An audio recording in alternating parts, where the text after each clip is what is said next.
जिन लोगों के वालिदैन दुनिया से जा चुके हैं वो उनकी मगफिरत की नीयत से बैठे हैं, और जिनके बाहयात हैं वो उनकी उम्र में बरकत की नीयत से बैठे हैं। मुझे वालिदैन के हवाले से गुफ्तगू करनी है, चूँकि महफिल का नाम ही अज़मत वालिदैन है, और खुदा करे कि आज की इस महफिल के बाद अगर एक बाप ऐसा जो परेशान हो और उस महफिल के बाद आज के बाद उसे इज्जत मिलने लग गई ना, तो मैं समझूंगा मेरा आना कामयाब हो गया, आपका बुलाना कामयाब हो गया। वाह वाह, क्या बात है। ठीक है जी, ये महफिलें अल्लाह नसीब से अता करता है। कल का अखबार आप देखेंगे ना, तवज्जो है सारे लोगों की? बेटे ये बीच बीच में आके ना बैठो, पहले चले जाते हैं फिर बीच में आके बैठते हैं, बड़ी उलझन सी होने लगती है। आप बहुत गौर से मेरी बात सुन लें थोड़ी सी। ये फूल थोड़ा सा बीच में आ गया रसद भाई ना, तो अच्छा जो बीच में आएगा उसे तोड़ दो, ठीक है? अब तो खैरियत है ना? आप साफ समझ दिखाई दे रहा है। ये जो महफिल है ना, कल अखबार पढ़ेंगे आप लोग इनके? अच्छा शुक्रिया, ज्यादा लंबा था। कल अखबार पढ़ेंगे तो उसमें कई सारे जनाजे दिखेंगे आपको, कई सारी ऐसी खबरें दिखेंगी कि कोहरा बहुत ज्यादा था, गाड़ी कंट्रोल नहीं कर पाए, गाड़ी पीछे से जाके गाड़ी में लग गई, 3 खत्म हो गए, 5 घायल। इस तरह की खबरें कल भी होंगी और कल के बाद भी होंगी। शुक्र अदा करें रब का कि रब करे अगर ये हमारी आखिरी रात हो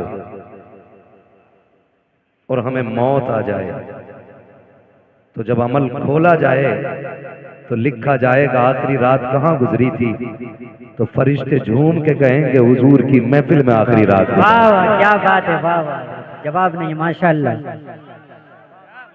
क्या बात है। महफिल में आखिरी रात गुजरी। वाह वाह, क्या बात है, क्या बात है हजरत, माशाअल्लाह। अभी मैं बात क्या बात है। अल्लाह सलामत रखे। तो रब का शुक्र है उसने ये राह दिया। कई सारे भाइयों के ये सवालात रहते हैं, और आज तो कसम खुदा की सोशल मीडिया ने इतनी नाजायज औलाद पैदा कर दी है अपनी, कि जो कीड़े मकोड़ों की तरफ फसाद फैला रहा है। क्योंकि जो करामात, रिवायात और जो बुजुर्गों के हवालों से अजमतों की तहरीरें पढ़ते और सुनते हम बचपन से चले आ रहे हैं ना, आज कुछ कीड़े मकोड़े उन्हीं का इनकार करने पे लगे। तो ये भी एक फितना फसाद का बाजार बड़ा करम है। मुझे उस तरफ जाके बात नहीं करनी है, बस मैं इतना कहूंगा, आप सीधे और सादे लोग हो, इन फितना फसादों से निकल के इतना याद रखना, महफिल मुस्तफ़ा कल भी अजमतों वाली थी, आज भी अजमतों वाली है, और सुबह क़यामत तक मुस्तफ़ा की महफिल की कोई मिसाल नहीं। बेशक, सुभान अल्लाह, वाह वाह, क्या बात है।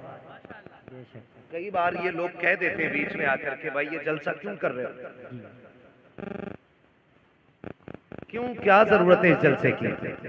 तो हम पहले एक जवाब दे दें, हम ये जलसे क्यों करते हैं? जो जिसका होता है उसी की बातें करता है, ये जो जिसका होता है उसी की बात करता है। हम आला हजरत वाले हैं ना, तो मौजू कोई भी हो तकरीर का बात आला हजरत की आई जाए। इश्क मोहब्बत, इश्क मोहब्बत, इश्क मोहब्बत, इश्क मोहब्बत, नारे तकबीर, नारे रिसालत। जो जिसका आशिक होता है बात उसी की करता है। वाह वाह, क्या बात है।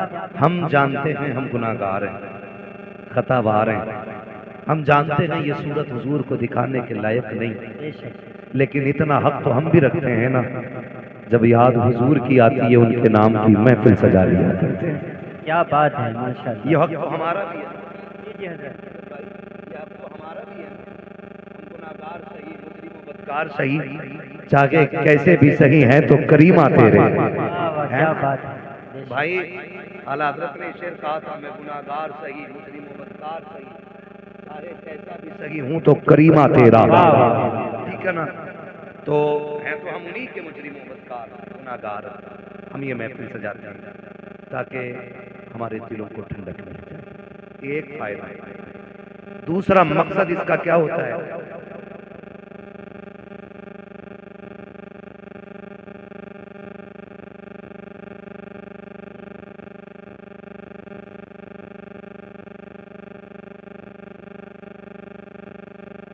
है तो करीमा तेरा। तो मैं आपसे बात अर्ज करूं, दूसरा फायदा, सारे लोग ना तो मदरसा जा पाते हैं और ना ही उम्रें रह गई हैं, किसी को ज़रूरतों ने रोक दिया, किसी को हालात ने रोक दिया। तो कम से कम ऐसा होता है कि जब ये महफिलें सजती हैं ना, तो जो साल भर की कमियां होती हैं इन महफिलों में बैठ करके उन्हें दूर कर लिया जाता है और अमल के मैदान की तैयारी हो जाएगी। जी वाह, क्या बात है, माशाल्लाह। तीसरा फायदा इस महफिल का ये होता है कि हम दुनिया में आए क्यों हैं, रब ने हमें भेजा क्यों है, हमें ये मकसद फिर से याद आ जाए। ठीक है जी, इतने सारे फायदे। अब उसके बाद मेरा एक सवाल इल्जामी जवाब है ये लोगों के लिए। ऐसे लोग भी होंगे, कमेटी वाले बैठे हैं यहाँ पे, हैं कमेटी वाले? किधर हैं? इतनी ठंड लगी है कि हाथ नहीं निकाल पा रहे हैं कमेटी वाले? ठीक है ना। आज जलसे वाले हो, काश कल हुजूर ये कह दें कि मेरे गुलाम आ जाए। वाह वाह, क्या बात है, माशाल्लाह। बस ये उम्मीद रहती है। जी जी, ये उम्मीद रहती है, वरना लाओ दूध का घुला हुआ मेरे पास जो अपना जन्नती होना वाजिब दिखा सके। क्या बात है, क्या बात है। आला हजरत जैसा अल्लामा कह रहा है, मुजरिम को न शर्माओ अहबाब कफन ढक दो, मुंह देख के क्या होगा पर्दे में भलाई है। क्या बात है। पता नहीं कुछ लोगों को कौन सा पारसाई का कीड़ा चढ़ गया है ना। अब उनकी बारगाह में, अब उनकी बारगाह में खैरियत थोड़ी है किसी की। तो कई बार ऐसा होता है कि ये कमेटी वाले लोग चंदा करते होंगे, चंदा होता होगा ना, बोलो होता है क्या? जब ये चंदा लेने जाते हैं ना, माफ कीजिएगा अगर किसी को कड़वी लगे, बात सच्ची है, तो जो ना देने वाला होता है ना, तो कहता पिछले जलसे का हिसाब दो। पहला सवाल होता है, पिछला जलसा जो हुआ था जुनैद साहब, उसमें कितना पैसा बचा था? जुनैद साहब ने कहा कि 12,000 जेब से गए थे। तो कहता मान ही नहीं सकता, 58,000 का घपला है। ये कौन कह रहा है? ये वो जिसे 10 रुपए नहीं देंगे, जिसे 10 रुपए नहीं देने होते, वो कहता कि घपला है 58,000 का। खुद तो देता ही नहीं, दूसरों से भी कहता अरे सुनो ये तमाशे हैं इनके खाने पे, ढकोसले बना रखे, जब पैसा खत्म तब जलसा, जब पैसा खत्म तब चंदा, जब पैसा खत्म तब जलसे के नाम पे भीख मांगने निकल जाते हैं। मेरा चैलेंज है, जितने जलसा करा रहे हैं इनमें से एक भी खाना खराब नहीं होगा, सारे खाते पीते लोग। है कोई ऐसा जो पेशे से भिखारी हो? बोले, है कोई ऐसा जो पेशे से भिखारी हो तुम में? नहीं ना। चलो ये तो अपने मुंह से मना कर रहे हैं, मैं चैलेंज करता हूं, ये जितने जलसा कराने वाले हैं इन्हें सबको खड़ा करो और सब इनके चेहरे की तरफ देखो, फिर पता लगाओ, जाओ जाके बस्ती में पता करो इनमें से कोई ऐसा है। मौलाना जुनैद साहब कभी बीदी की दवा के लिए किसी के दरवाजे पे 10 रुपए लेने गए हो? ये कमेटी वाले अपने बच्चों के शौक के लिए किसी से 50 रुपए का सवाल करने गए हो? इन कमेटी वालों ने किसी से अपने घर के खर्चे के लिए 100, 500, 1000 रुपए मांगे हो? खुदा की कसम हम जानते हैं हमारी कौम तो इतनी गैरत वाली है, जब कोरोना आया था कितने लोग वाकई से घर में मर गए थे, लेकिन दरवाजे से निकल के हाथ नहीं फैलाया था। कितने लोगों ने भूख की वजह से मौत को गले लगा लिया था, लेकिन अपनी हकीकत, अपनी हैसियत किसी के सामने नहीं ला के रखी थी। अगर आज ये जलसे वाले किसी के दरवाजे पे जाके हाथ फैलाते हैं तो मकसद अपने बच्चों की जरूरत नहीं, अपने खर्च का ही पैसा नहीं, बीवी का इलाज नहीं, सिर्फ इसलिए मेहनत करते हैं ताकि ये पैसा हो जाए और ये महफिल सच जाए और ये दीवाने आ जाए, बातें मदीने वाले की होने लग जाए। वरना खुदा की कसम तुम क्या दे सकते हो, हैसियत क्या है, हम तो उससे मांगते हैं। कौन देता है देने को मुंह चाहिए, देने वाला है सच्चा हमारा। नारे तकबीर, नारे रिसालत, मसलके आला हजरत, मसलके आला हजरत मुफ्ती हम्माद साहब किबला, मुफ्ती हम्माद साहब किबला। नारे तकबीर, नारे रिसालत। वाह क्या बात है हजरत, जवाब नहीं है। एक जलसे की उम्र कितनी होती है? कितनी है जलसे की उम्र? हम कहेंगे जब से पिंडाल लगा तब जब खत्म हो गया जलसा खत्म नहीं, जलसा तब से शुरू होता है जब से तारीख मुकर्रर की जाती है। क्या बात है, मजाक समझ रखा है? तेरे घर में तेरे बेटे की खतने होती है तो पूरा मोहल्ला सर पे उठा लेता है, उससे 4 मेहमान नहीं संभाले जाते। सलाम करो कमेटी वालों की हिम्मत को जिन्होंने हजारों लोगों का इंतजाम। क्या बात है, बेशक तो करते ही नहीं काम और दूसरों को करने नहीं देते। ऐसे भी कितने परवर लोग हैं, हर जगह का ये मिजाज बनता जा रहा है। लेकिन कमेटी वालों, बड़े हो तो छोटा समझना, बराबर के हो तो भाई समझना, और छोटे हो तो बड़ा समझ के बाद यकीन के साथ पल्ले बांध लेना। दुनिया कुछ भी कहे, हमें इनसे कोई उम्मीद नहीं, हमें मदीने वाले से उम्मीद। वाह वाह बेशक। आप ही जमीन फरमाया करते थे कि जब कोई काम करता है तो लोग उसकी टांगे खींचा करते हैं। हाँ? और हयातुल हैवान के अंदर मुल्ला अली कारी ने लिखा है कि हिरन कभी शेर के हाथ ना आए, सिर्फ एक गलती करता जो पकड़ा जाता। मुल्ला अली कारी हयातुल हैवान के अंदर लिखा हुआ है कि हिरन जो है कभी शेर के हाथ ना आए जो उसकी रफ्तार है, पकड़ा सिर्फ इसलिए जाता है वो क्योंकि वो मुड़ के पीछे देख लेता है। अगर वो पीछे मुड़ के न देखे तो कभी शेर के हाथ नहीं आएगा।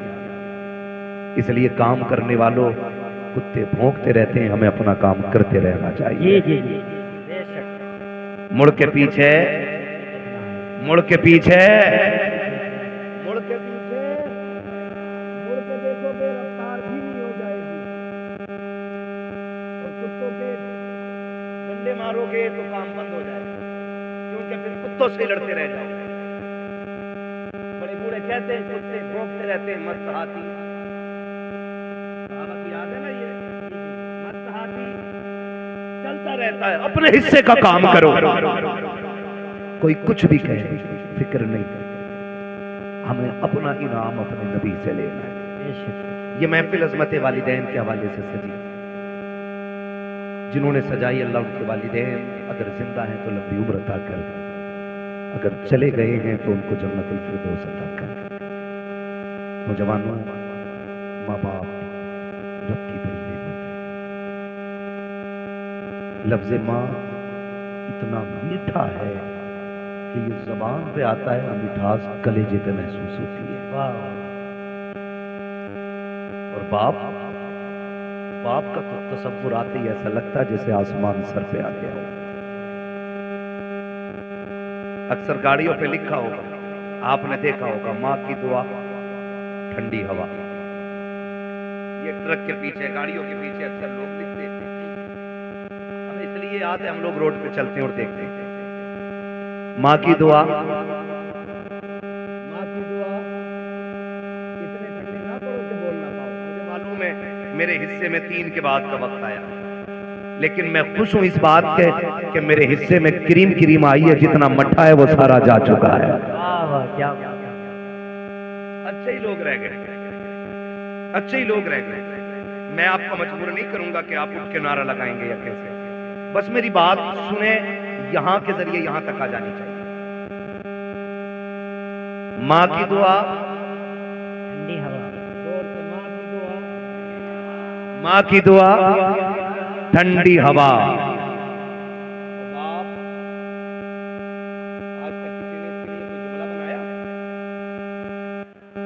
ये तो हुजूर का फरमान है, मैं अपनी बात कर रहा हूँ।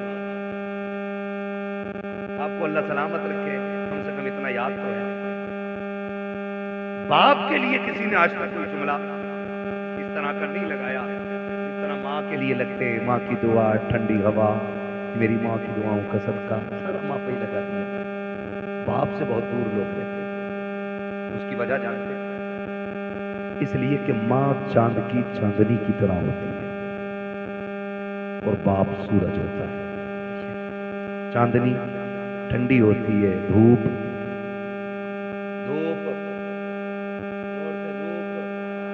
गर्म होती है। चांदनी धूप गर्म होती है, लेकिन याद रखिएगा चांद की चांदनी अपनी जगह है। अगर सूरज ना निकले तो दुनिया में अंधेरा हो जाए।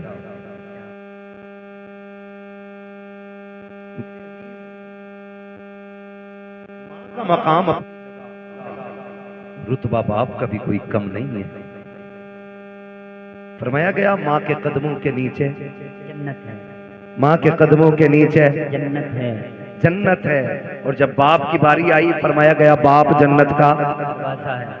दरवाजा है। लेकिन जब अजमत बतानी हुई तो फरमाया गया कि अगर तुम्हें यह देखना है तुम्हारा रब तुमसे राजी है या नाराज, फरमाया सुबह उठ के बाप का चेहरा देख लो। अगर बाप तुमसे राजी है तो तुम्हारा खुदा भी तुमसे राजी है। वाह, क्या बात है हज़रत, जवाब नहीं, माशाअल्लाह। हक तेरा बात खुदा है। भी तुझसे राजी है अगर तेरा बाप तुझसे राजी है।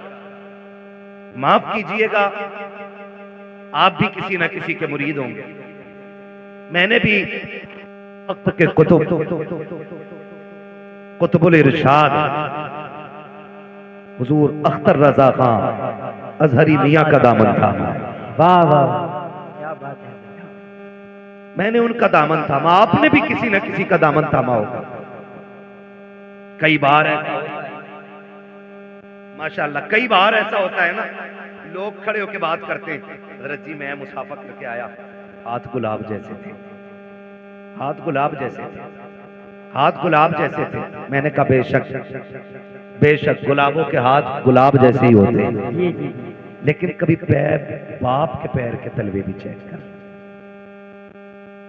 इसके तलवे भी तो देख, इसमें जो गांठें बनी है ना, ये अपने लिए नहीं, ये तेरे लिए बनी है।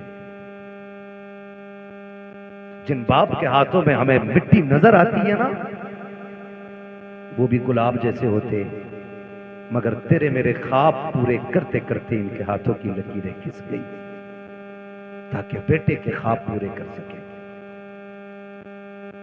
हम हकीकत से बहुत दूर जा रहे हैं, बहुत दूर। हम उधर जाते ही नहीं जिधर मिलता है, और जिसके बगैर कहीं नहीं मिलता हम उसे छोड़ के निकल जाते हैं। ये बात मेरी जहन में रखें। आज मिजाज बन गया है, लोग मिलते हैं 500 रुपए सरकाते हैं मुसाफे में, मुफ्ती साहब दुआ कर लेना, इमाम साहब दुआ कर देना, जुनैद साहब दुआ कर देना, फलां साहब दुआ कर देना। मैं कसम खा के कहता हूं, मैं 500 रुपए नहीं 5 लाख लेके भी वैसी दुआ नहीं कर सकता जैसी फ्री में दुआ हमारे लिए हमारे माँ बाप कर सकते हैं। वाह, क्या बात है। ये अल्लाह की बहुत बड़ी नेमत है। इनकी कदर करें, इन्हें पहचानें, इन्हें समझने की कोशिश करें।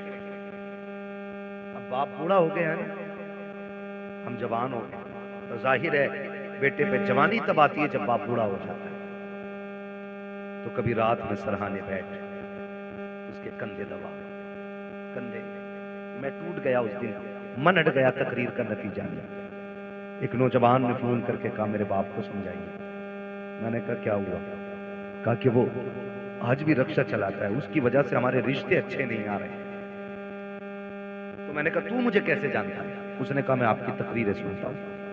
तो मैंने कहा जालिम, तुझे इतना भी हया नहीं आया क्या? तूने मेरी गुफ्तगू में आज तक बाप के हवाले से बात नहीं सुनी, ये दिल में मेरे ख्याल आया, दिल में ख्याल आया, फिर सोचा कोई नतीजा नहीं। फिर किसी ने कहा कि अगर तुम भी हट जाओगे तो फिर फितना परवर लोग भी माइक पे आए, फिर हो सकता और भी ज्यादा फसाद। नहीं गए छोड़ के, लेकिन उस दिन एक चीज का एहसास हुआ, जिस बेटे को जवान करने के लिए एक बाप दर दर के ठोकरे खाता है, वो बेटा अपने बाप को तालीम देते हुए कहता है कि ये रक्षा क्यों नहीं छोड़ रहा, सिर्फ इसलिए कि इसका रिश्ता अच्छे घर से नहीं आया, इसलिए तुझे आज बाप की मजदूरी से काहिली लगती है।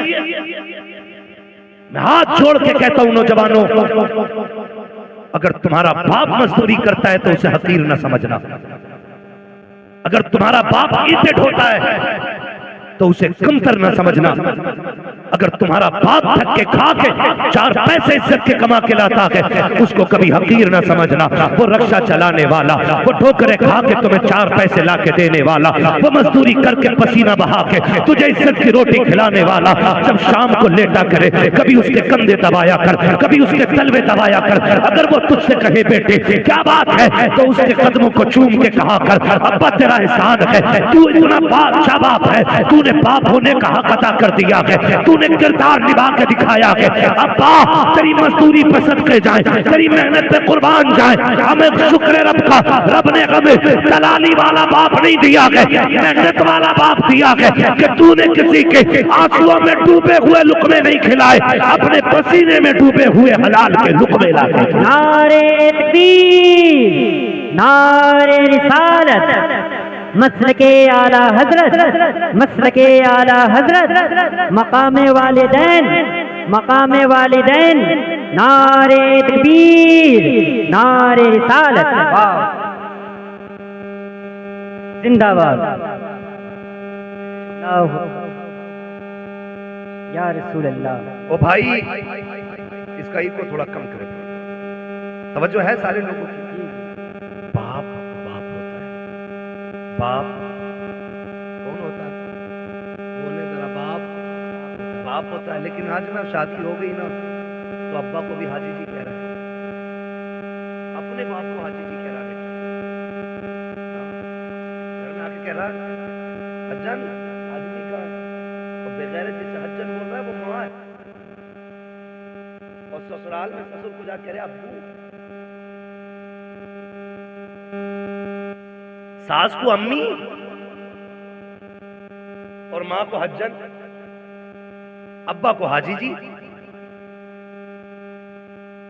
मैं ये नहीं कहता आप ससुर को अब्बा ना कहो, सास को मां ना कहो, लेकिन तुझे पता है मां की जिंदगी में सबसे खूबसूरत लफ्ज मां होता है। बेशक अगर किसी मां के पास औलाद ना हो ना, सुने बहुत औलाद ना हो ना तो उसे गोद के खाली होने का एहसास नहीं होता, उसके कान चाहते हैं काश कोई मुझे माँ कह के आवाज दे, वाह क्या बात है, काश कोई मुझे अम्मी कह के पुकारे, काश कोई मुझे माँ कह के आवाज दे। खुदा की कसम औरत की जिंदगी में अरबों खरबों, मैं कहता हूँ बेहिसाब दौलत हो और माँ कहने वाला ना हो ना, उसकी 1000 खुशियां भी एक वीराना जंगल हो जाती है। भूल गए हम, भूल गए हम इस माँ ने इस आवाज के लिए कितने दुख उठाए। आज बेटा कहता है नहीं जी, मैं शुक्र है पुणे में रह रहा हूं बच्चों के साथ, मौलाना आना मेरे से घर। अम्मी किधर है? का अम्मी गांव में ही है। तो मैंने कहा मौलाना क्या खाक करने आएगा? जब तेरे घर में माँ के लिए जगह नहीं तो मौलाना के लिए जगह क्या करेगा? कान खोल के मेरी बात सुनना प्यारे, दौलत कमाओ तुम्हारा हक है, जितनी चाहो हलाल कमाओ, लेकिन माँ बाप को छोड़ के नहीं, माँ बाप को छोड़ के नहीं। इसलिए कि दुनिया की कोई भी दौलत माँ बाप से बड़ी दौलत नहीं हो सकती। बेशक माँ बाप से बड़ी दौलत नहीं हो सकती। कह रहा नहीं बच्चा के साथ हूं, अल्लाह का शुक्र है, अम्मा से पूछ के आया था, अम्मा से पूछ के आया था क्या काम आने का। मैंने कहा अम्मी अकेला रहता हूँ, रोटी टाइम पे नहीं मिलती है, ले जाऊं बीवी को, इससे अलावा बेहतर बहाना कोई बेगैरत के पास हो ही नहीं सकता। ले जाऊं बीवी को? तो कहता हजरत जी मेरी माँ ने ना इजाजत दे दी थी। मैंने कहा सुन, माँ तो माँ होती है ना, दुनिया की कोई भी दौलत माँ को नहीं लग सकती है। मुझे याद आया माँ, जब वो कहती ना माँ ने हाँ कह दिया था, तो एक नौजवान, अब तो बूढ़ा हो गया होगा, उसने ऐलान निकाला जुनैद भाई अखबार में, जिससे माँ न पाली जाती हो वो मुझे दे जाए, जिससे अपनी माँ न पाली जाती हो वो मुझे दे जाए। तो लोगों ने वो ऐलान पढ़ा और हैरत हुई, कहा जो लोगों से अपनी माँ नहीं पलती, ये ऐलान कर रहा है जिससे माँ नहीं पाली जाती हो हमें दे जाए। इंटरव्यू के लिए लोग गए कि भाई इस दौर में जब लोगों से अपनी माँ नहीं पलती, तू ऐलान करके दूसरों की माँ मंगा रहा है। उसने कहा एक कहानी है, इसमें एक राज है। कहा बताना। फिर वो रोने बैठ गया। तवज्जो कीजिएगा। अब उसने जो रोना शुरू किया और अपनी बात बताई, उसने कहा जी मैं छोटा था, मैंने होश संभाला ना, तो मैंने देखा मेरी माँ की एक आंख नहीं थी। क्या नहीं थी? जिसकी आंख ना हो उसे क्या कहते हैं?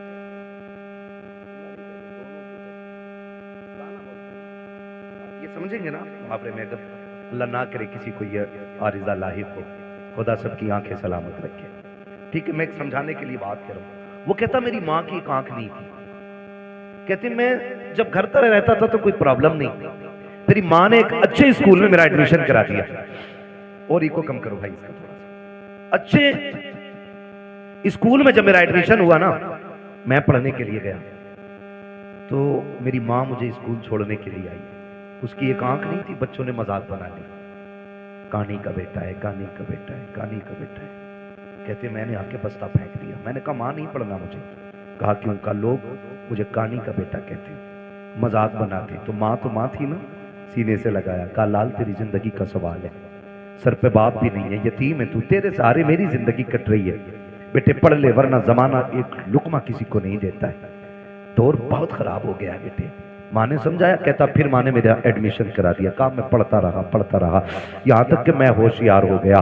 जब होशियार हुआ तो फिर मेरे पीछे तो ये ताना पड़ा था, ये इल्जाम मेरे सर पे था कि मैं कानी का बेटा हूँ। का जब मैं समझदार हो गया ना, मैं मजबूत हो गया, मुझे लगा कि मैं फैसला खुद कर सकता हूँ। कहते मैंने एक दिन आके ना घर पे बस्ता फेंक दिया। मैंने कहा माँ बहुत हो गया, अब मैं नहीं पढ़ सकता। मेरी माँ ने कहा लाल हो क्या गया? कहा माँ वही ताना जो बचपन से लेके आज तक मेरा पीछा नहीं छोड़ रहा है। माँ आज भी स्कूल जाता हूँ ना, लोग कानी का बेटा कह के आवाज देते। माँ बता मैं तेरे नहीं पढ़ना चाहता। माँ ने कहा बेटे कोई तो सूरत होगी जो तू पढ़ ले। बेटे पढ़ाई आधी से ज्यादा हो गई है, जिंदगी तबाह बर्बाद न कर। बच्चे ने कहा एक शर्त है। कहा क्या? कहा तू मुझे छोड़ के चली जा या मैं तुझे छोड़ के चला जाता हूँ, तुझसे आज के बाद मेरा कोई रिश्ता नहीं रहेगा। अगर यह शर्त मंजूर कर तब मैं पढ़ने के लिए जाऊंगा।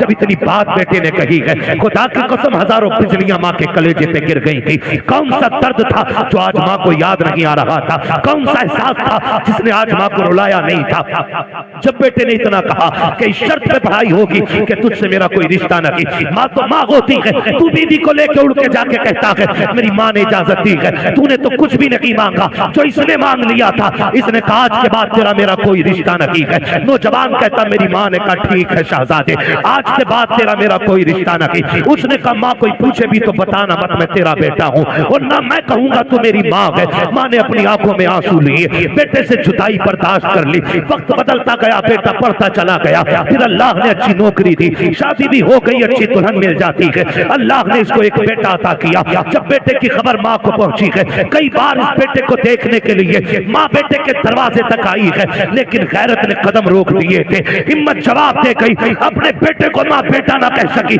पलट के वापस आ गई। चंद साल फिर बीत गए। फिर एक दिन माँ ने सोचा अब दुनिया से जाने वाली हो, क्यों ना अपने बेटे का चेहरा देख के आ जाऊं। माँ ने कदम उठाए गए, कलेजे पे बर्दाश्त का पत्थर रखा, बेटे के दरवाजे पे आके खड़ी हो जाती है। दस्तक दी, अंदर से इस बूढ़ी का पोता निकल करके आया। उसने कहा क्या बात है? कहा मुझे इस घर के मालिक से मिलना है। बच्चे ने अंदर जाके कहा अब्बा जी कोई औरत आई है, उसकी एक आंख नहीं है, आपसे मिलना चाहती है। जब इतनी बात सुनी है, उसने कहा उससे जाके कह दो मैं घर पे नहीं हूँ। जब बच्चा पलट के आके कहता है मेरा बाप घर पे नहीं है, अल्लाह अकबर, माँ ने आम आंखों में आंसू भर के बच्चे से कहा था, बेटे तू कौन है उसका? कहा मैं उसका शहजादा हूँ। माँ बेसाख्ता होकर के अपने पोते को सीने से लगा लेती है। याद रखिएगा, माँ बाप को औलाद प्यारी होती है, लेकिन बुजुर्गों ने कहा है पूत से ज्यादा पोते प्यारे हुआ करते हैं। वजह यह नहीं होती है कि वो रोटी देंगे, वजह यह नहीं होती है कि बुढ़ापे का सहारा बनेंगे। इसलिए पूत से पोते प्यारे होते हैं क्योंकि माँ बाप को अपने पोते के अंदर अपने बेटे का बचपन नजर आया करता।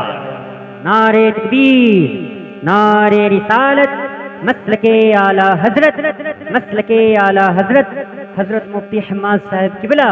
नारे तकबीर, नारे रिसालत। वाह वाह।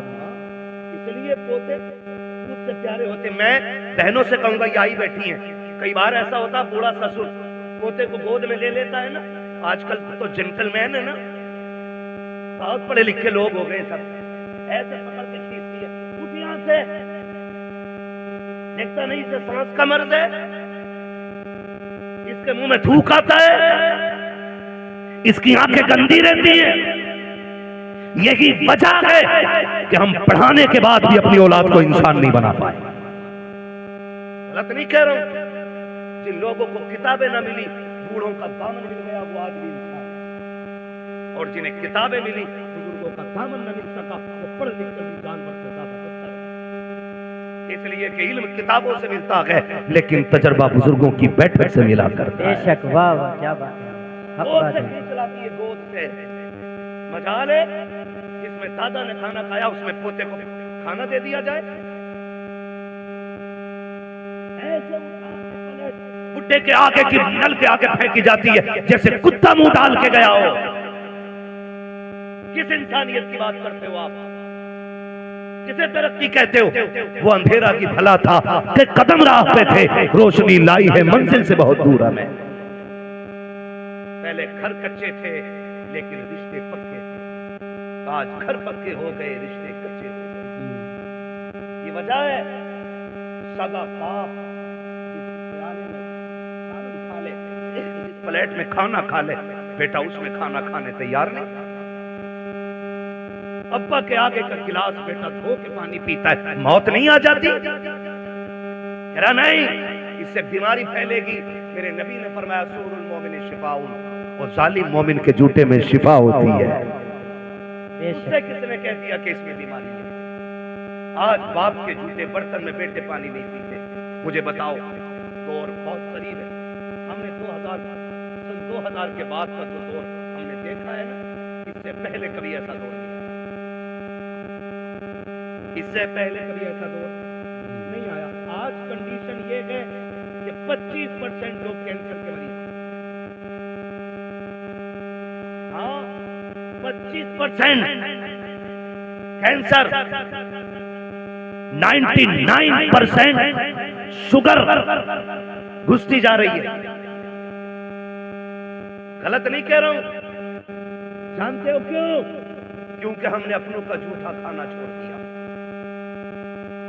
आज तो 4 भाई एक दस्तरखान पे बैठे होते तो 4 अलग अलग प्लेटें लगती हैं। अगर 10 लोगों की बंदा दावत कर देना, मैं तो देखता हूं मौलवियों को भी खिलाते ना खाना तो डिस्पोजल में, यूज एंड थ्रो, कागज की प्लेट। तुझे क्या पता घर के बर्तन की बरकत क्या है? जो कौम अपनी दीन के रहबर को प्लास्टिक के गिलास में पानी पिलाए, वो खास तरक्की करेगी? जाओ, गारंटी है मेरी। ले आओ बड़े से बड़े फलसफी से टेबलेट जाकर के, बड़े से बड़े अरस्तु से दवा लेके आ। खुदा की कसम, जब दवाएं काम छोड़ जाती है तब छक मार के तुम्हें दुआओं के लिए जाना पड़ता है। क्या बात है। इसलिए कि जो काम दवाएं नहीं करती है वो काम दुआएं किया करती है। लेकिन आज हुआ क्या? कंडीशन देखो, सगे भाई बैठे ना, प्लेटें अलग अलग, गिलास अलग अलग है।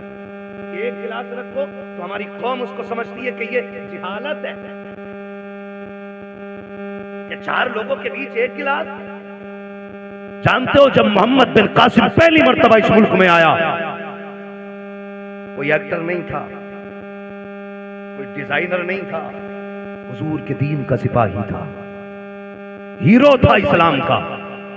आकर के जब अपनी बेटी को आजाद कराया था ना, बहन को, और खाना खाने के लिए पहली बार मुसलमान इस मुल्क में बैठे थे ना, तो लोग मुड़ मुड़ के देख रहे थे, ये खा कैसे रहे हैं। जबकि उस वक्त दस्तूर ये था कि कोई किसी की तरफ मुंह करके नहीं खाया करता था, एक दूसरे से पीट करके खाना खाया करते थे। जब मोहम्मद बिन कासिम पहली मर्तबा इस मुल्क में आए थे, आने के बाद जब फतह की थी, बहन बेटी की आबरू बचाने के बाद जब खाने के लिए बैठे थे, और एक बर्तन में पूरी जमातें बैठी हुई थी, एक बर्तन में 6-6 लोग बैठे थे, लोग हैरत से देख रहे थे ये कौन कौन सी है कि एक बर्तन में एक साथ खा रही है। तब मसीहत का नकीब कह रहा था, तुम वो हो जो निजाम अपने खुद बनाते हो, ये वो है जो खुदा का निजाम लेके आगे बढ़ रहे हैं। क्या बात है हजरत। जब से हमने खुदा का निजाम छोड़ा, हम बर्बाद हो गए।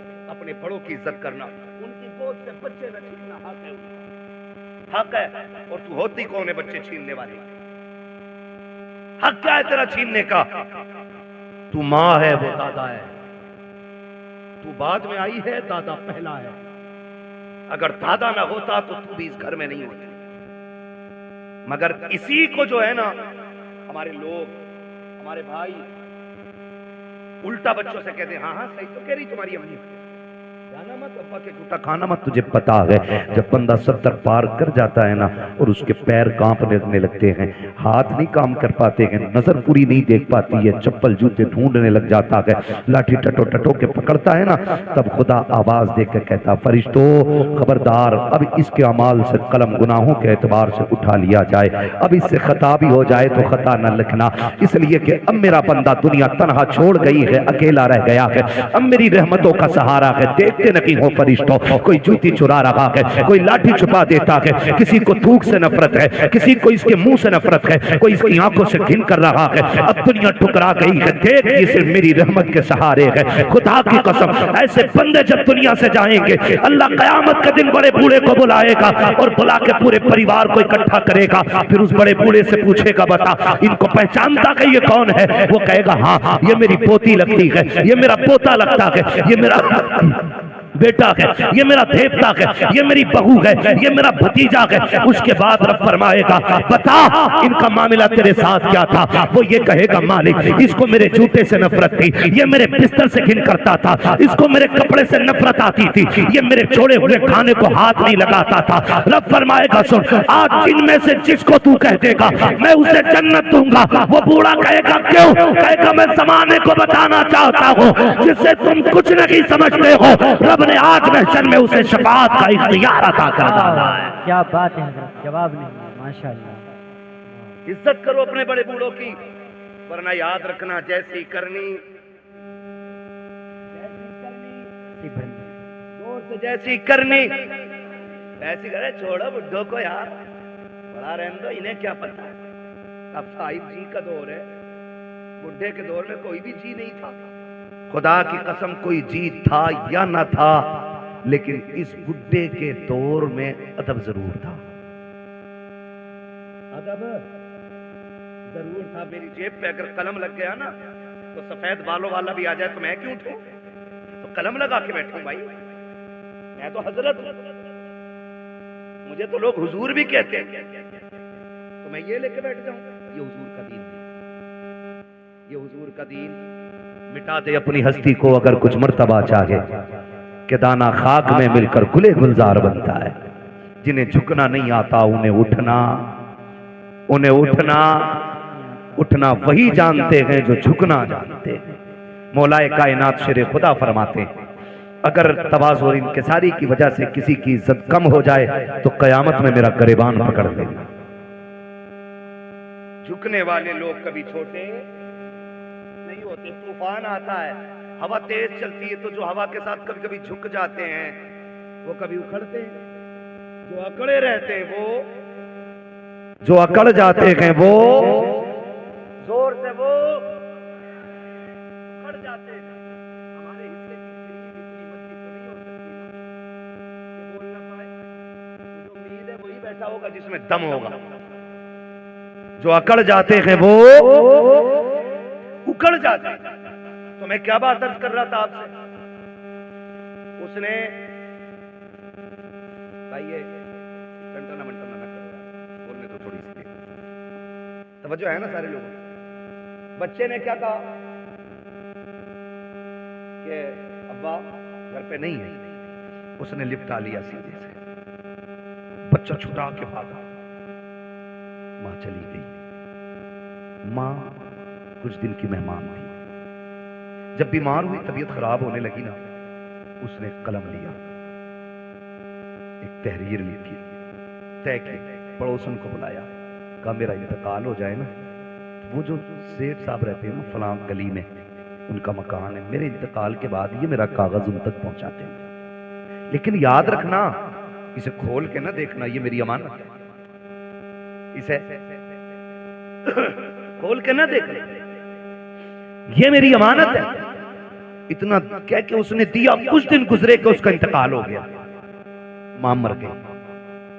कुछ दिन के बाद उस औरत को ख्याल आया, ये जो बूढ़ी गई है ना, इसने कागज भी तो दिया था जो फला अमीर के घर जाके देना था। उसने वो कागज लिया, लेकर के दरवाजे पे गई, अल्लाह अकबर, दस्तक दी, आवाज आई, बच्चा निकल के आया। फिर वही बच्चा, कौन है? कहा कि जाओ तुम्हारे बाप से मिलना है, उनको भेजो। कहा, उसने पूछा कौन है? कहा औरत है। कहा आंखें कैसी? कहा आंखें तो सलामत है। उसने कहा फिर मेरी माँ तो नहीं होगी। ये सोच के दरवाजे पे आया, देखा एक अजनबी औरत को खड़े देखा। खातून कैसे आना हो? कोई जरूरत कुछ लेने आई हो? कहा नहीं। कहा फिर? कहा ये मेरे पास तेरी अमानत रखी हुई है। कहा मेरी अमानत? कहा हाँ। उसने जैसी वो कागज लिया और उसके लिफाफे को देखा ना, उसने उसमें माँ का नाम पढ़ा हुआ था।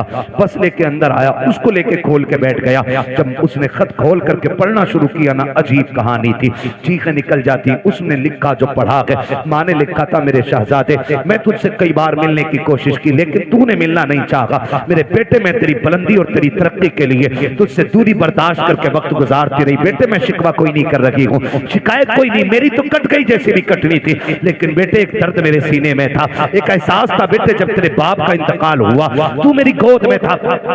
दुनिया ने मुझसे कहा था निकाह कर ले, जवान है, मगर मैं तेरी जिंदगी के लिए मैंने अपनी हसरतों को कुर्बान कर दिया, अपनी जवानी मैंने तेरे लिए लुटा दी। मैंने तेरे होते हुए किसी से निकाह को गवारा नहीं किया। मैं ये सोचती रही शायद कोई और आएगा, मेरे बेटे को इज्जत नहीं दे पाएगा। मैं तेरी इज्जत की खातिर बेटे जवानी कुर्बान कर चुकी, मेरी जिंदगी लग गई तेरे नाम। लेकिन बेटे दर्द उस दिन हुआ था जिस दिन तूने मुझसे ये कहा था, अम्मा मैं तुझे छोड़ के जाना चाहता हूँ। उसमें लिखा था मेरे बेटे, उतना दर्द तो तेरे बाप के इंतकाल पे भी नहीं हुआ था जितना दर्द तेरी जुदाई से मुझको हुआ था। ए मेरे बेटे, बड़ी हसरतें मैंने तेरे साथ पाली थी, लेकिन तूने सारी हसरतों को 2 मिनटों में खाक में मिला के रख दिया था। मेरे बेटे तू मुझे छोड़ के चला गया, तेरी नाराजगी की वजह सिर्फ इतनी थी कि मेरी एक आंख नहीं थी और लोग मुझे कानी का बेटा कहते थे। कहा बेटे आज इस रात से पर्दा हटा रही हूँ, जिस आंख की वजह से तू मुझे छोड़ के गया है, आज इस आंख की कहानी भी सुन ले। उसमें लिखा था मेरे बेटे, मेरे शहजादे, कान खोल के सुन, तेरे बाप का इंतकाल हो चुका था, तू मेरी गोद में आ गया था, मुझे घर के काम भी करने थे, तुझको भी संभालना रहता था। एक दिन मुझे पानी लाना था या कोई काम था, मैं तुझे पालने में बैठा के चली गई। मैं काम से गई, लेकिन इत्तेफाक ये कि तू जिस पालने में लेटा हुआ था, उस पालने के नीचे कील पड़ी हुई थी। अचानक तूने उछाल मारी और पालने से नीचे आ गया। बेटे मैं तो काम में थी, न जाने वो कौन सी मनहूस घड़ी थी जो तेरी आंख में कील लगी। मैंने तेरी चीख सुनी, दौड़ के आ गई। बेटे मैंने तेरी आंख में कील देखी, मैं बेकरार होकर डॉक्टर के पास लेकर के गई। मैंने डॉक्टर से जाके कहा था, डॉक्टर मेरे बेटे की आंख में चोट लग गई है। उसने जब कील देखी मुझसे कहा, अफसोस तेरा बेटा जिंदगी में कभी देख नहीं पाएगा। उसने कहा बेटे मैं तेरी माँ थी, कैसे गवारा कर पाती, कैसे बर्दाश्त कर पाती। मैंने कहा डॉक्टर जो भी कीमत लगे दी जाएगी, जो भी कहोगे दिया जाएगा, मेरे बेटे की आंख ठीक कर दी जाए। इसलिए कभी बचपना के इसने देखा कि क्या है। डॉक्टर ने कहा था आंख तो हम दे देंगे, लेकिन उस आंख के बदले में आंख देनी पड़ेगी। जैसी इतनी बात सुनी है, उसने कहा बेवा हूं, बेसहारा हूं, कौन है जो आंख देगा। उसने खुद फैसला किया, आके कहने लगी डॉक्टर जल्दी कीजिए, मेरी आंख निकाल लीजिए। उसने कहा जवानी है, पूरी जिंदगी को क्यों बर्बाद करना चाहती है, तेरी जिंदगी में अभी भाग बनाना बाकी है, खुशियों की बहारें हैं, अभी जागेगी, निकाह करेगी, तू आंख क्यों दे रखी है। उसने कहा मेरा तो जो होना था हो चुका, मैं जिसके लिए सृष्टि संवरती थी वो सजन तो कब्रिस्तान जा चुका है, अब किसी के लिए सजना संवरना नहीं है। मेरी खुशियां मेरे बेटे में है, मेरे अरमान मेरे बेटे के साथ है। उसने कहा जल्दी कर मेरी आंख निकाल ले, मेरी आंख मैंने बदले में दी है बेटे, तब जाके तुझे उसके बदले में डॉक्टर ने आंख दी थी। उसने कहा बेटे तू ये पूछता रहा कि मेरी आंख कैसे गई है, सुन ये मैंने आंख लुटाई है, तब जाके तूने इसके बदले में रोशनी पाई है। इस आंख की वजह से तू मुझे छोड़ के जा चुका है बेटे, मैं शिकवा नहीं करती, शिकायत नहीं करती, का जब कभी याद आ जाए तो हाथ उठा लिया करना, तेरे मुंह से दुआएं निकलेंगी, कब्र में तेरी माँ को ठंडक और सुकून महसूस हो जाया करेगा। नारे तकबीर, नारे रिसालत, मकामे वालिदैन, मकामे वालिदैन, मुफ्ती हम्माद साहिब किबला, नारे तकबीर, नारे रिसालत। जवाब नहीं है। अल्लाह अकबर। उसने कहा मैंने तेरे लिए आंख दी थी। तो मैं ये कहता हूँ खुदा अगर तुम दुबई मुंबई जा रहे हो बीवी लेके, तुम कैसे कह देते हो कि माँ ने हाँ कह दी थी? ना, वो तो कह ही देगी, इसलिए कि उसके नजदीक बेटे से ज्यादा कुछ भी प्यारा नहीं है। माँ को बेटे से ज्यादा कुछ भी प्यारा नहीं है। और मैं तो खुल के कहता हूँ, हम लोग भी शादीशुदा हैं, शुक्र अल्लाह का, ये भी उलमा भी शादीशुदा हैं, जो हैं वो जानते हैं कभी माँ बहू से नफरत नहीं करती। माँ कभी बहू से नफरत, आप कहेंगे जब नहीं करती तो लड़ती किससे? तो एक सीधी सी बात है, वो उन ऐबों से लड़ती है जो उसके अंदर नहीं है। आप कहेंगे वो कौन से ऐब है? मैंने कहा सुन बेटा, जब भी आया लड़के आया या थक के आया, माँ ने भूखा नहीं सोने दिया। और जब ये मजदूरी करके आता है और अपनी औरत गाली दे के उसको भूखा सुला देती है ना, तो फिर माँ गवारा नहीं करती। जब बेटा थक के आता और औरत मुंह बिगाड़ के देख के कहती है आ गई ये तुनार लेके, मेरा शादी का सूट किधर है? फिर वो जो थक के लोगों की गालियां खा के आया है टूट जाता है। शोहर तब बूढ़ा नहीं होता जब 60 ईंटें कमर पर रख के ऊपर चढ़ता है, वो तब बूढ़ा हो जाता जब 400 रुपए लेके घर में जाता है और अपनी बीवी चेहरा बिगाड़ के बात करती है, वो तब बूढ़ा हो जाता। मैं बहनों से गुजारिश करूंगा, तुम्हें खुदा का वास्ता, तुम्हारा शोहर तुम्हारी दुनिया भी है और तुम्हारी आखिरत भी है। कभी अपने शोहर के साथ सख्त लहजे में बात न करना। जाओ बरेली शरीफ दारुल इफ्ता चला जाओ, चले जाओ, पूरी दुनिया का मरकजी दारुल इफ्ता हमारा बरेली शरीफ, जाके देखो सबसे ज्यादा सवालात आज तलाक के मसले पर होते हैं। हमने 2 साल बैठ करके वहां पे कलम चलाया, सबसे ज्यादा सवालात तलाक के आते हैं, सबसे ज्यादा। क्यों ये तलाक है? और छूटते ही बहू क्या कहती है, अम्मा ने कुछ करा दिया बेटे को। ये जुमला होता है, अम्मा ने कुछ करा दिया बेटे को।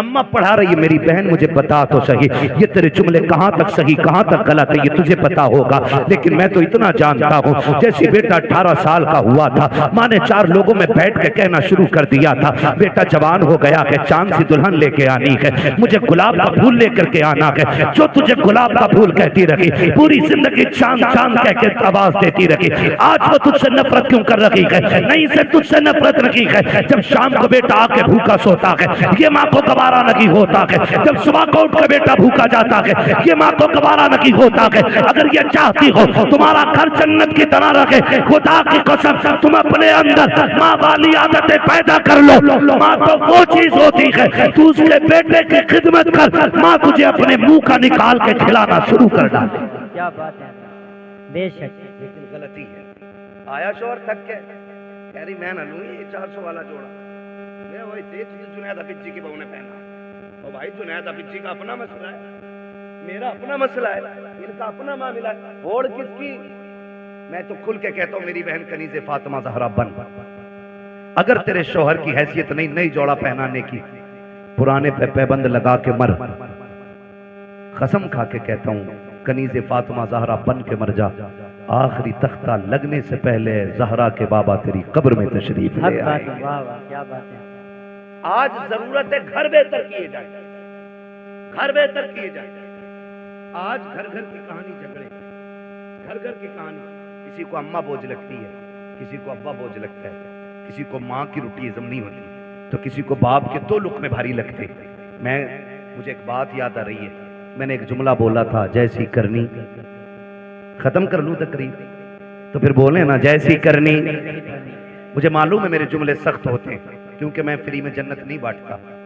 मुझे पता है जन्नत कितनी मुश्किल है, जन्नत इतनी मुश्किल है। मेरे इमाम ने कहा था, पार जाना है नहीं मिलती नाव, जोर पर धार है क्या होना है, छुप के लोगों से किए जिसके गुनाह, वो खबरदार है क्या होना है। क्या बात है। मुझे पता है जन्नत कितनी मुश्किल है, इसलिए खुदारा जज्बात से निकल के अब हमें अमल के मैदान में आना पड़ेगा, अमल के मैदान में आना पड़ेगा।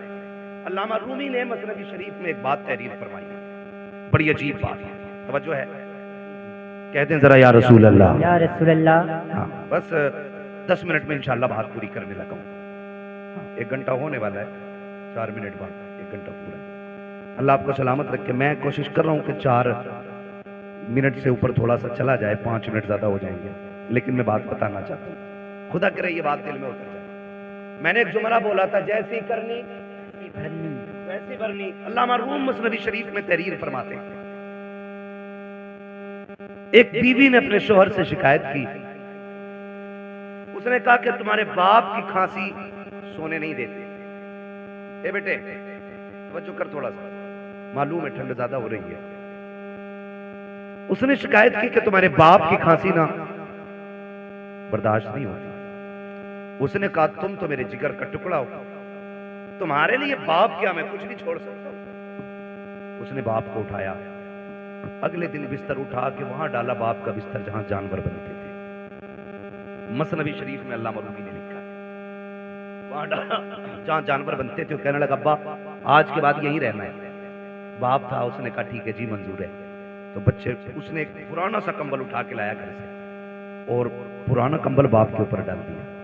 आज भी जाओ घर चेक करो, ये जो बाहर निकल के फतवेबाजी करते हैं ना, वो बाहर निकल के दीन बांटते घूम रहे हैं।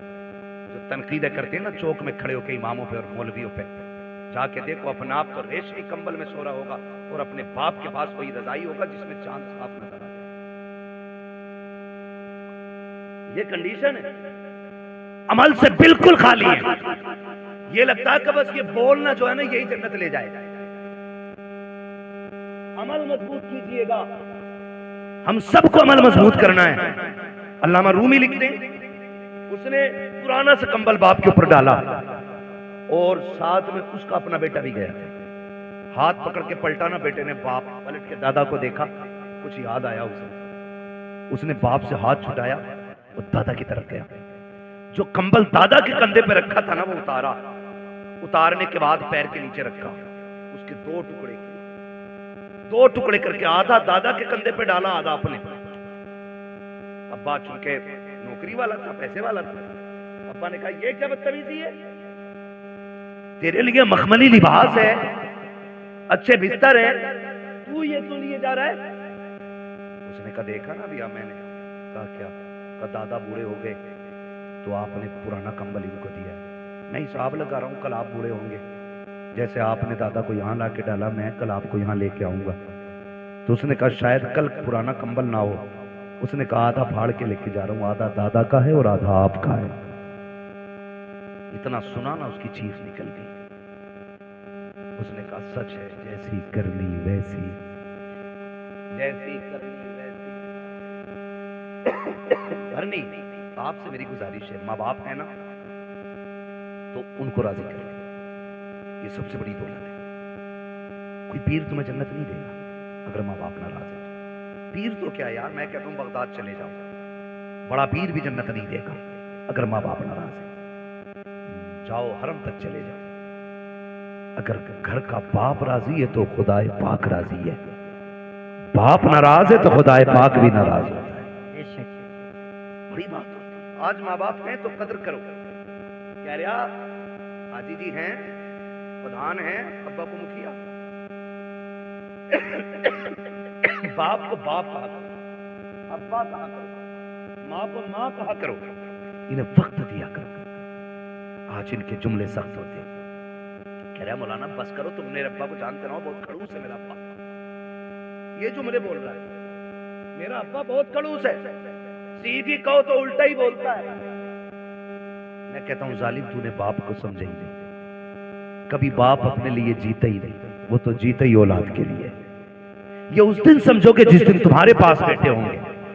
और तुम्हारा बेटा उंगली पकड़ के कहेगा ना, अब्बा मुझे ऐसे जूते चाहिए जैसे फला ने पहने, और तुम्हारी जेब में कौड़ी नहीं होगी ना, तब तुम्हें अपने बाप की परवरिश का जो दौर है ना वो याद आएगा। आज हमारे पास बाइक है, 4 व्हीलर है, लेकिन बाप को बैठाने के लिए वक्त नहीं है। बाप को बैठाने के लिए वक्त नहीं है। और वो तो तब लेके हमें चला जब लोग उस दौर में साइकिल का तसव्वुर भी नहीं करते थे, जब गाड़ियां नहीं थी। 4 किलो मेले की जिद कर दी हमने, जाने 4 किलोमीटर तक बाप कंधे पे लेके जाता था। एक बार रास्ते में उसने नहीं कहा बेटे मैं थक गया हूं, थोड़ी देर चल ले। उसने कंधे तो बदले गए लेकिन पैर नहीं बदले थे। उसने कंधा बदला गए लेकिन हक नहीं बदला था। वो तुझे लेके चलता रहा। जितने कांटे लगे अपने लिए उसने, जितनी मुसीबतें आई खुद संभाली उसने। आज उस बाप को 10 रुपए की दवा की जरूरत होती है, बेटा पर्चा पकड़ के कहता है किस डॉक्टर ने लिखी है दवा, इतनी महंगी दवा कौन देता है। खुदा की कसम खा के कहता हूँ लोग बातें करते हैं, अब खून जाम हो जाता है, बूढ़ा हो गया है बाप, हार्ट अटैक से मर गया। और मैं तो खुल के कहता हूँ बाप का खून कल भी गर्म था, आज भी गर्म है, आखिरी सांस तक गर्म रहता है। इसको ठंडे ने नहीं मारा है, इसको खून के चमने ने, ब्लड प्रेशर ने नहीं मारा, इसको फौलाद की तानों ने मार दिया है। क्या कहेंगे कैसे? तो सुन प्यारे, आज सर्दी का मौसम आ गया है, खांसी उखड़ के आएगी। जो खांसी बाप को पिछले साल हुई थी वो इस साल भी होगी। वो डरते डरते तकिए के नीचे से गिलाफ में से एक कागज का टुकड़ा निकालता है जो 1 साल से रखा हुआ है, और वो खांसी के सिरप का रेपर होता है। वो सोचता है, कभी ख्याल करता है इससे दवा मंगाऊं के ना मंगाऊं, लेकिन खांसी परेशान करती है। फिर ख्याल आता मंगाऊं के ना मंगाऊं, फिर दिल पे पत्थर रख के वो निकालता है कागज और देता बेटे को। जब बेटा कागज देखता है और उसको मोड़ के कहता तुम्हारे खर्चे उठाओ या औलाद के खर्चे उठाओ, जब इतना सुनता है तब बाप को अपनी परवरिश पे एहसास होता है। वो फिर कहता मालिक ये बेटा ना होता तो क्या हो जाता, ये मर क्यों नहीं गया था, क्या इस दिन के लिए जवान किया था मैंने, इसके लिए एक एक पल मर के गुजारा है। एक दिन डॉक्टर ने कह दिया था इसके दिल में सुराख है, बच नहीं पाएगा। मैंने दुनिया का एक एक हॉस्पिटल चेक कर लिया, जगह जगह पे लोगों से दवाइयों की भीख मांगी, संपत्ति में आग लगा दी, जायदाद जला डाली ताकि बेटे को जिंदगी मिल सके। आखिर में जब डॉक्टरों ने ना कह दिया तो इसी बाप ने अपने दिल का नजराना दिया और कहा था डॉक्टर हो सके मेरा दिल ले ले लेकिन मेरे बेटे की जिंदगी बचा ले। खुदा का करना ऐसा हुआ, बाप के ये 2 जुमले बेटे की जिंदगी के काम आ गए, बेटा बच गया। आज जब बाप दवा की बात करता है बेटे उल्टी छेद करके दिखा देते हैं। खुदा के वास्ते तुम्हें समझाया क्यों नहीं पीर ने, तुम्हें बताया क्यों नहीं तुम्हारे खानदान वालों ने कि जन्नत पीर के कदमों में रखी, जन्नत माँ के कदमों में है, तुम्हें बताया क्यों नहीं गया है कि अगरबत्ती मज़ारों पे लगाने से अल्लाह उतना राजी नहीं होता है जितना बाप के पैर दबाने से राजी होता है। जाओ आज भी गारंटी है, बरकत ना हो अपनी दौलत का हिस्सा बाप पे लुटाया करो, खुदा उसके सदके में तेरी साथ मुश्कों के रिस्क का इंतजाम फरमा दे। क्या बात है, वाह वाह, जवाब नहीं। हाँ मौज आ रही है मौज। पीर साहब आ गया, मुरीद नशेड़ी था, जुआरी था, 500 दे दिए, उनने सर्टिफिकेट दे दिया ये जन्नती है। हाँ जब उनने कही जन्नती है तो सुबह को मुरीद उठ के कह रहा हजूर रात मैंने ना आपको जन्नत में देखा था। तो वो फूल के कह रहे अच्छा अल्लाह का करम है, लगे तो मुझे भी ऐसे ही। मर के देख बेटे वो लठिया चलेगी कि सारा लगना बंद हो जाएगा। एक पीर साहब मर गए तो मुरीदों ने सुराग खोल दिया, कब्र में सुराग। क्यों खोला भाई? कहते इससे हजूर की कब्र से बरकतें निकलेंगी। हजूर ही कहते हैं। 3 दिन बाद इतनी बदबू फैली कि मोहल्ला पूरा खाली। अल्लाह के राज अल्लाह ही जानता है। जब उसने कह दिया बंद करो तो बंद करो, उसके राज वही जानता है। इसलिए मेरे भाई, माँ बाप औलाद के लिए दुआओं का सबसे बड़ा किबला होते हैं। जब दुआएं कबूल ना होती हो, कभी आंचल में बैठ, कभी जूतियों में बैठ। मैं कसम खा के कहता हूं ये जानता